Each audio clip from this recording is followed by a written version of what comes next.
டேய் ஐயா இன்னைக்கு நியூஸ் என்னடா? ஐயா அப்படியே நடிப்பா. 2026 விஜய் சீமான் கூட்டணி அமைய வாய்ப்பு. வெற்றி கொண்டாட்டம் பிஜேபி விமர்சையாக கொண்டாடியது. ஓ சரி சரி. அப்போ நாட்டுல எதுவும் பிரச்சனை இல்ல.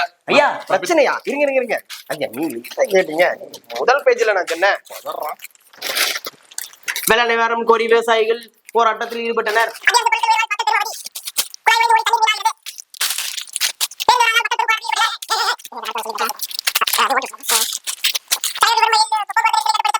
கொஞ்சம் பொறுமையா இருடா. ஐயா சொல்லுங்க. ஏதாவது பிரச்சனையா இருக்கான்னு கேட்டா பிரச்சனையை மட்டுமே சொல்லிட்டு இருக்க. ஐயா முன்னாடி பேஜ்ல வர்றது மட்டும் தான் நீங்க நியூஸ் நினைச்சீங்களா? ஆமா. உள்ள பாத்தீங்க அப்படின்னா இவ்வளவு பிரச்சனை இருக்குதுங்கய்யா. அது மட்டும் இல்லாம நீ அடுத்த அமாவாசைகளான்னு பாத்துட்டு இருக்கிற. அப்படி எல்லாம் இல்லைங்கய்யா. ஒரே மூன் ஒரே அமாவாசை.